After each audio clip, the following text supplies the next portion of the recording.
will the Ukrainian military stand with the elected government and validate its authority, or will it stand with the far right if groups on the far right make an effort to overturn the government in the interests of this kind of nationalistic vision of the country? I think this threat is not to be discarded.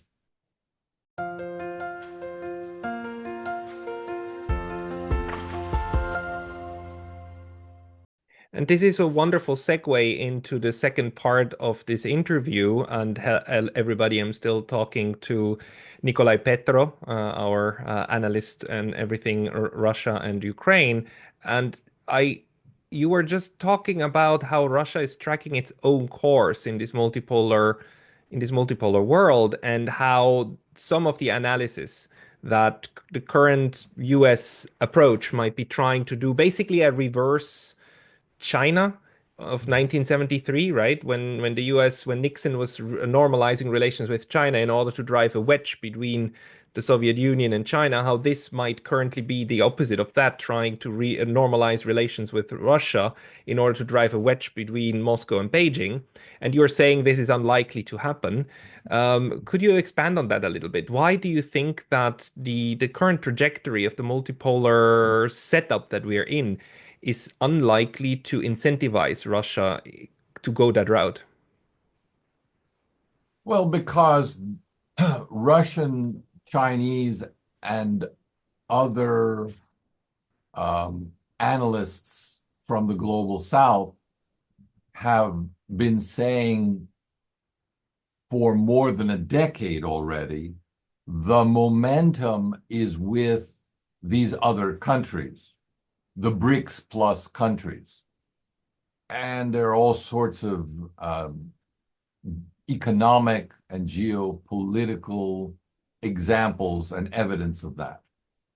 So the Russia-Ukraine war has reinforced the correctness. It didn't change that calculation on Russia's part, but what it did was it reinforced the correctness of that assessment, and it has confirmed Russia's ability to rely on China, India, Vietnam, and other countries as partners in any confrontation that Russia might have, large or small, with Europe and the United States.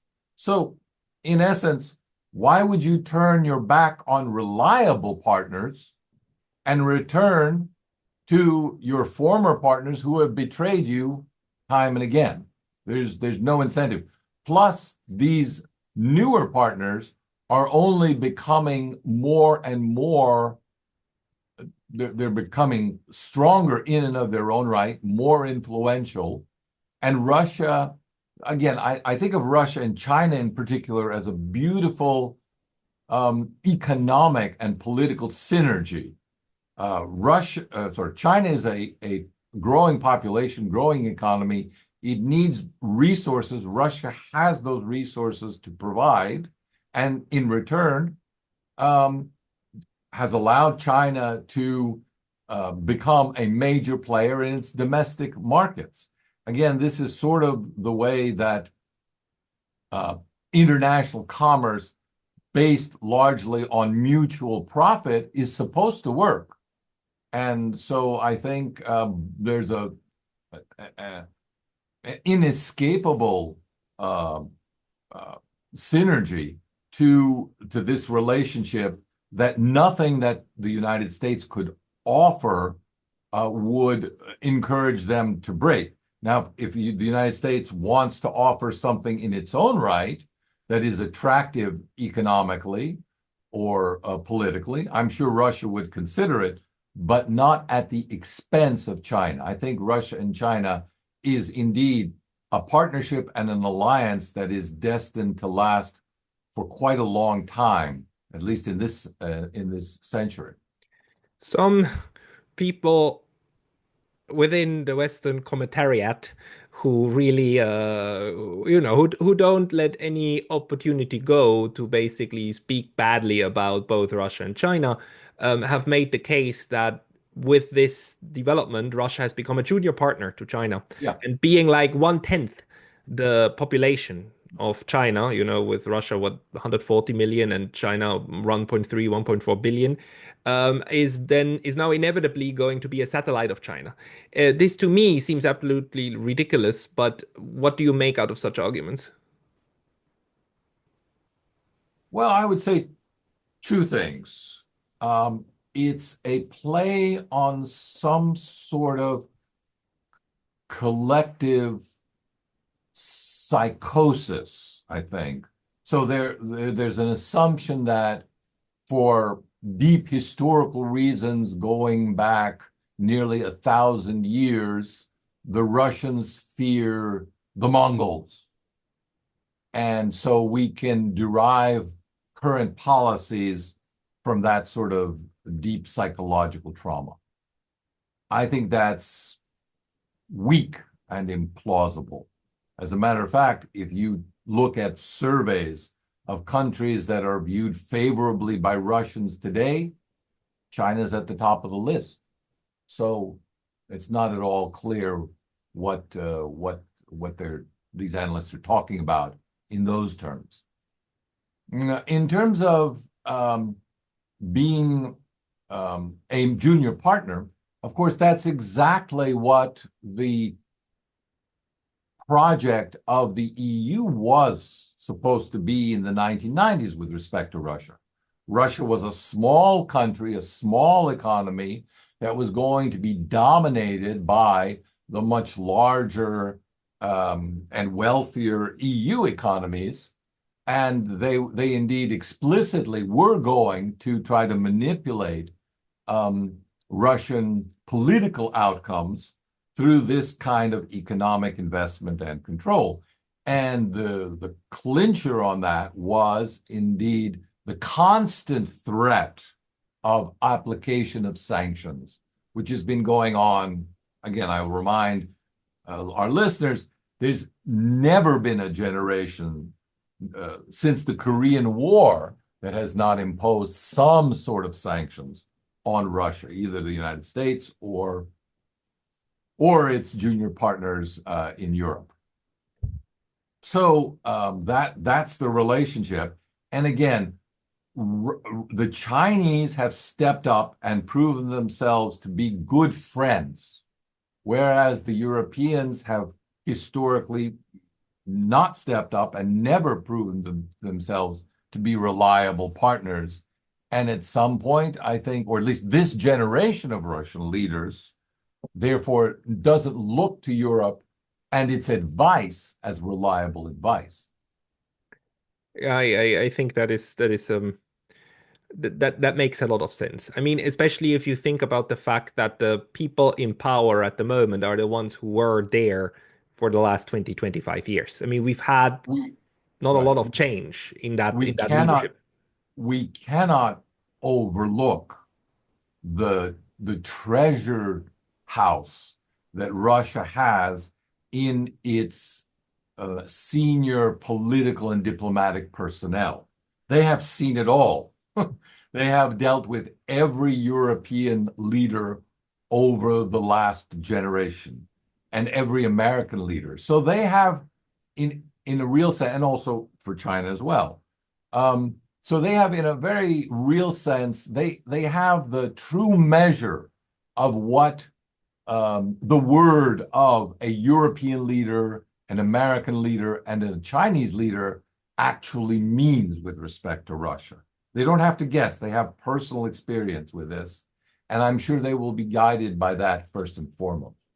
Why do you think it is that to analysts like you and I and others on the internet, we are able to put this history together and actually also just pinpoint the moments when promises were clearly broken, on all sides. When agreements were thrown out time and again, but this ability seems to lack or is intentionally kept away from large part of the European and North American population. Why is it that these things that are public knowledge and that actually, for a matter of fact, Russia keeps pointing at and keeps repeating that this is being so not just ignored, but talked down on? Like if people like Jack Matlock remind people that yes, there was a promise that, you know, a NATO promise. There was a promise that this situation wouldn't be weaponized against Russia, and that this was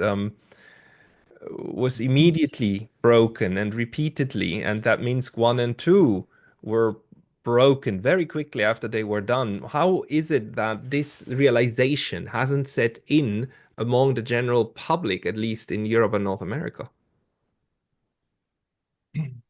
There's a discipline in the social sciences called media, the media studies or media and communications at some colleges.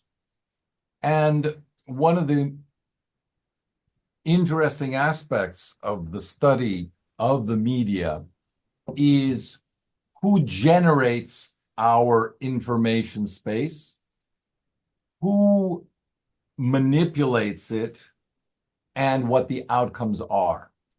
And I've looked at this research. It's not very controversial. It's very consistent, especially with respect to the Western democracies, which are the ones that are mostly studied by our media analysts. And they all agree from the time of, at least in the United States, the Vietnam War, when the first attempt was made to understand how the American public's attitudes were changed, given the information that they were provided over the course of the Vietnam War. And the leading scholars, W. Lance Bennett at the University of Washington comes to mind, several scholars at the University of Missouri, they all agree that our information, the public's information, comes from, it's curated. It's curated by the media elite. And this media elite doesn't invent its own narratives. It has its narratives handed to it by the government. So what happens inevitably is that a reporter and an editorial staff has to get its information as much as possible from the key sources of information, and that has to be the government. The government tells it what that information is. A minuscule number today of media outlets actually have foreign correspondents, people who live and work in a country for a long period of time, have a good association with a variety of people on the other side. All of that is partial and has a minimal influence compared to the overwhelming bullhorn that is the press spokesman of in the case of the United States, the Pentagon, the State Department, and the White House. I mean, those are on the news every day, simply feeding the press the information that they want the press to cover.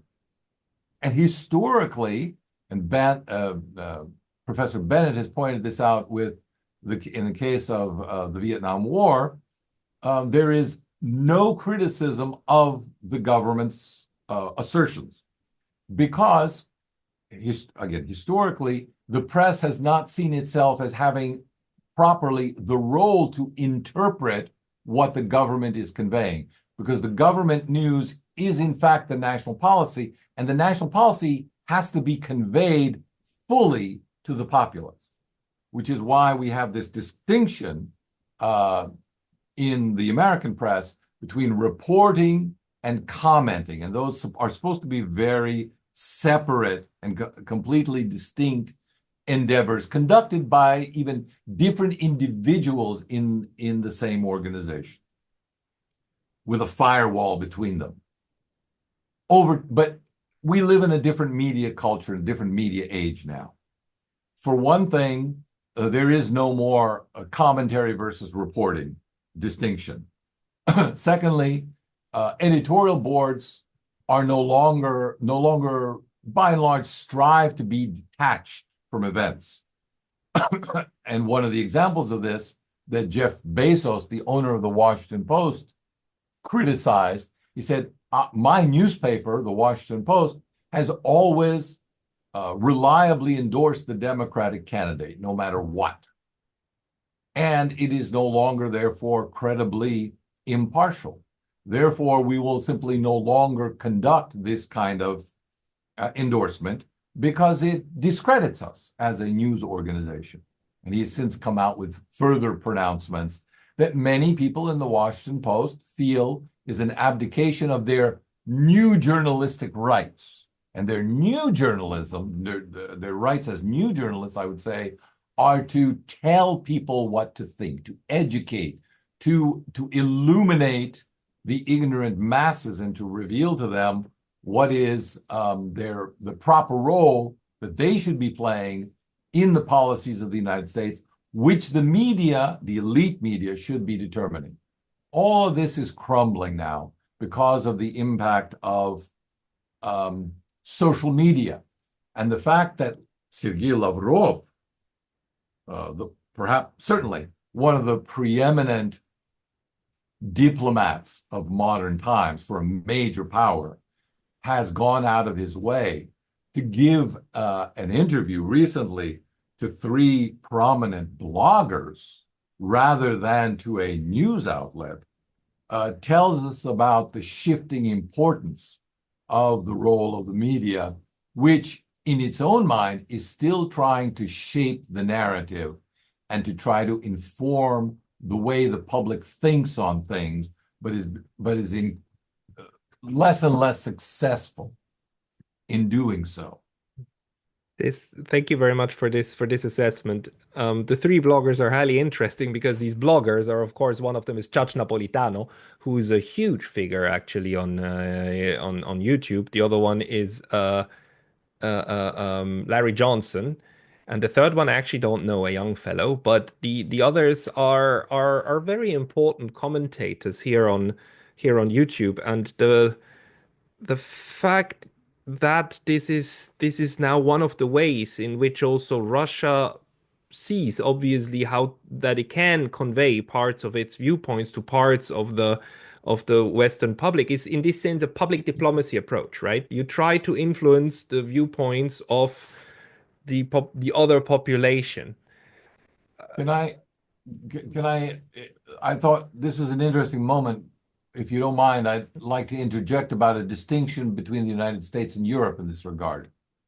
So the United States, I think, has such a strong attachment to its First Amendment, Yes, its free press principles, that it is very difficult, nearly inconceivable, to imagine that voices of this kind would be suppressed in the United States. So there is a real rivalry between the impact of the social media and the impact of the traditional media, even though the traditional media still has a greater influence on the political elites. That's because of history, context, personal context, contacts.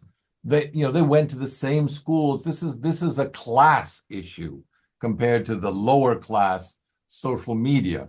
But nevertheless, the social media's voice will be heard, and it will have an impact, as you say, on the public discourse. In Europe, by contrast, you look at Romania, you look at a number of other countries, you look at the ostracism imposed on media outlets by Western European larger bodies in other countries, Hungary, Slovakia, Serbia, that as a result of which their voices are not even heard and not allowed to influence the public discourse.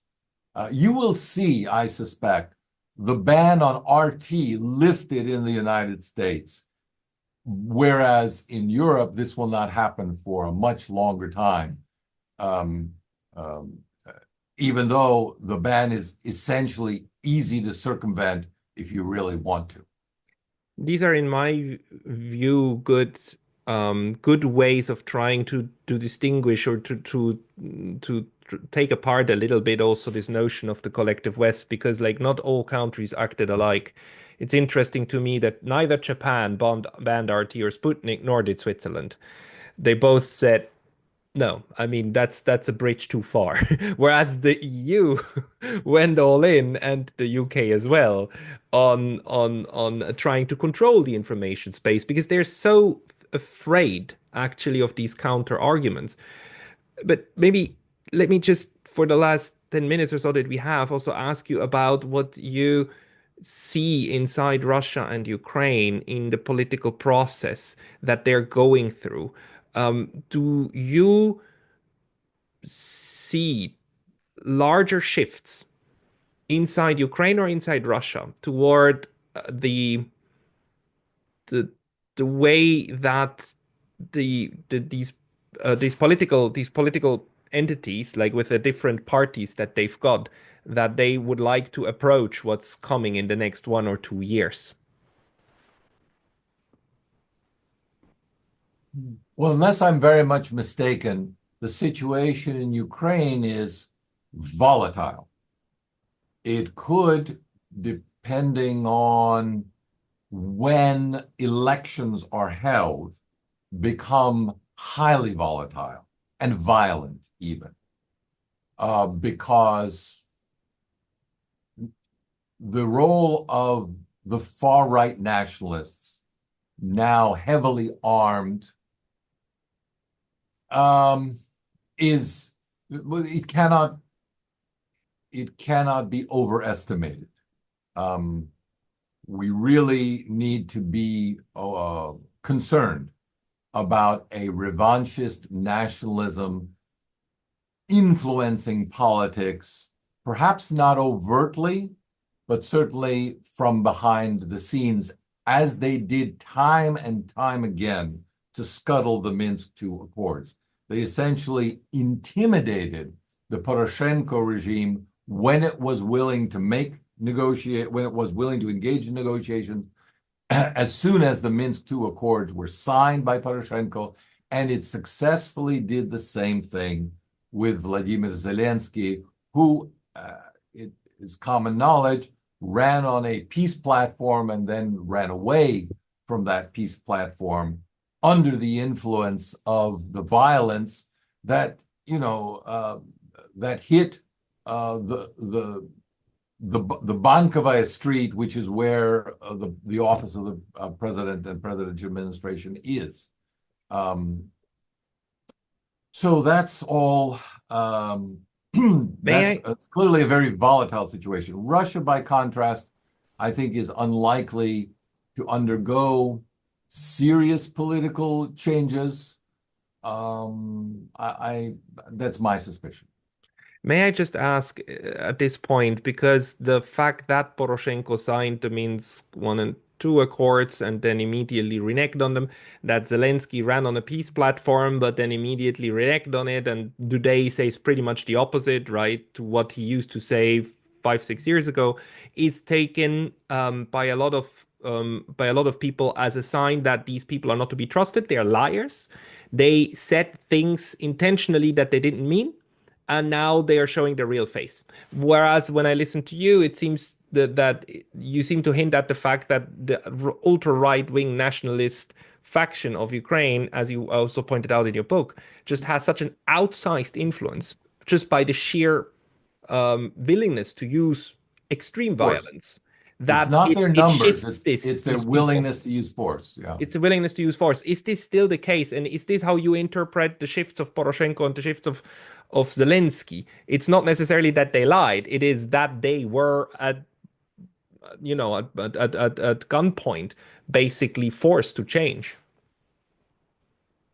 What you're saying, and I agree with, is simply common sense. Politicians respond to their immediate incentives. I might, or a politician might want something different, but under the pressure of current circumstances, and it could be the threat of cutting off aid, it could be a threat to your family, it could be a threat to your political career.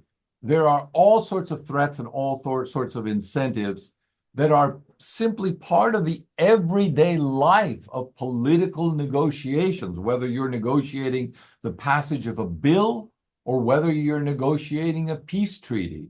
There's really no fundamental difference in that. And in the course of, again, whether you are advocating for 10 billion more dollars for medical aid, cancer research funding, or an end to the fighting in a particular area of the country, you are always going to wrap yourself in noble ideals and promises of how this is going to transform everyone's life. But the bottom line that every politician who has been in office and had to even spend more than a few weeks dealing with other politicians realizes is that it is all negotiating. And you had better not lead with your emotions because they will not convince your interlocutor and will actually weaken your case and your ability to make a negotiation, reach a successful deal on negotiations if you talk the same way to another negotiating partner that you do to the press. Those are simply different functions. You deal directly one-on-one about matters that you are actually willing to compromise on, and then you turn around and tell the press how you made an excellent deal for everyone, even if you don't think so deep in your heart. Yeah, but there is an additional question if, like, the people are not the press, but the right-wing nationalists waiting with the clubs and the guns for your pronouncements, right? Well, but then they're easier to deal with because you know that they are out to get you. And I have always argued that peace internally in Ukraine can never be secure unless the violent right wing is disarmed and essentially neutralized. There is no country in the world where this kind of violent, disruptive, non-elected constituency can intervene in the political process. I mean, that's what the January 6th riots in the United States were all about. And they were labeled correctly, probably, as treasonous, as an attempt at a coup in this country. So after World War II, there were right-wing parties in many former Axis countries. And eventually, those were certainly deprived of the ability to arm themselves and eventually marginalized on the political spectrum, so that in order to push political parties toward the middle and establish a broader social consensus at the center. The weakness of Ukrainian society is that over the course of the last 30 years, no government has felt strong enough to contain its own violent extremists. And that issue cannot be put off indefinitely. The government has to deal with that directly at some point. Yeah. The difference, I think, between the ultra right-wing nationalists of Ukraine and the January 6th insurrectionists in the US is that in the US case, they came without guns to the capital, right? Whereas in Ukraine, we know that they're armed. Just are they today more or less armed than, let's say, 3 or 4 years ago? Well, Because certainly according to your more. analysis, the difference is huge. Certainly more because we know of organized groups that have joined or affiliated with the Ukrainian armed forces and been given guns. And there was also a time early on during the conflict that the government distributed small firearms and weapons to individual citizens. I'm sure a certain percentage of which were groups on the far right.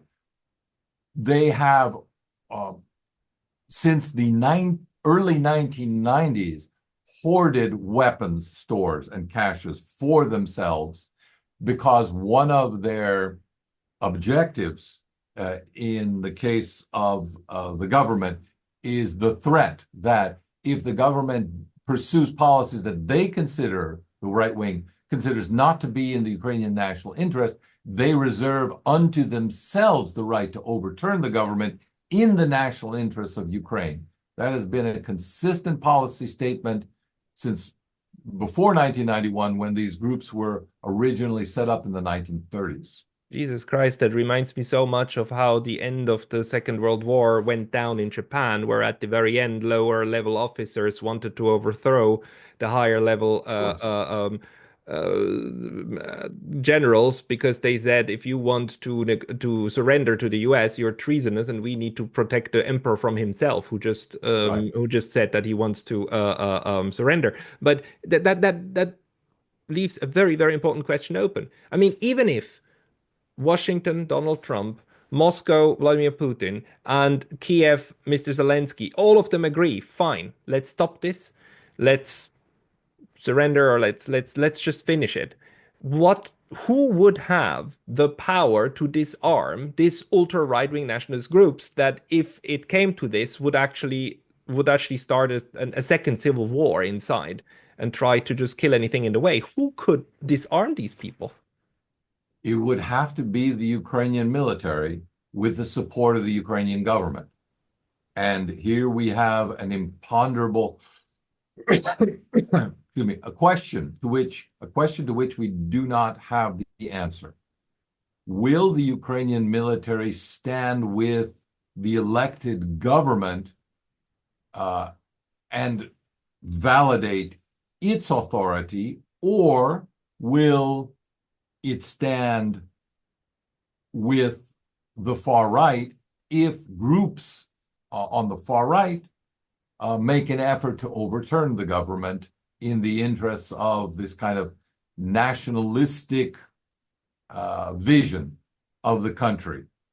I think this threat is not to be discarded, but is a very real one, potentially, if it is assessed that the peace negotiations are not providing Ukraine with a way to eventually recapture its territories, perhaps not immediately, but certainly down the road. So it has to be, and this is, of course, one of Russia's main demands.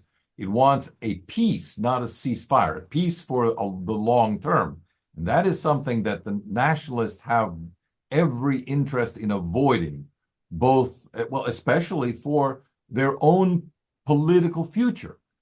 If there is not a conflict, a permanent conflict with Russia, why would any average citizen thinking about the well-being of their family and their children and their children's children ever vote for perpetual confrontation and perpetual, essentially, impoverishment in a Ukraine that is on permanent war footing? Sorry for keeping you so long, but No this problem. is so important.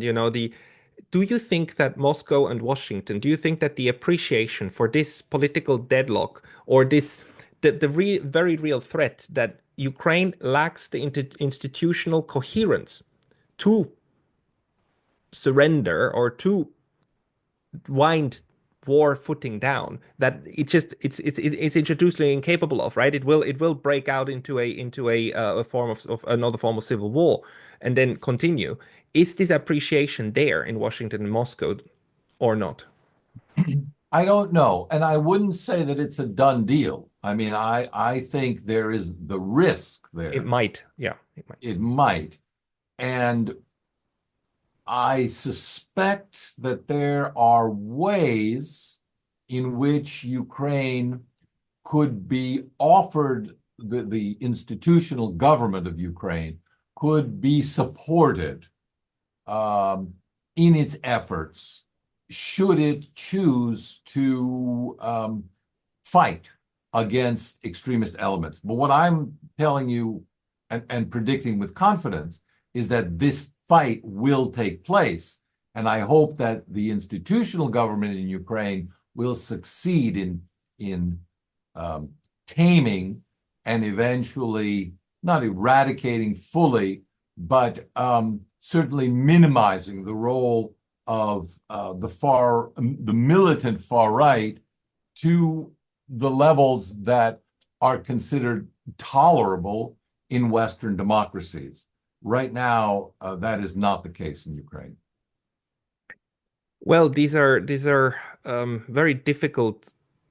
It's a very difficult situation, but thank you very much, Nikolai, for shedding some light on this because I think these intricacies of the internal political process is something that falls constantly by the wayside when looking only at the big picture. And you're one of the people who can shed light on this. People who want to read from you, they should go to your personal homepage, or where do you publish Yeah, at? my website, www.npetro.net. Okay. Everybody go to mpetro.net and we will have Nikolai on soon again. Nikolai Petro, thank you very much for your time today. Thank you.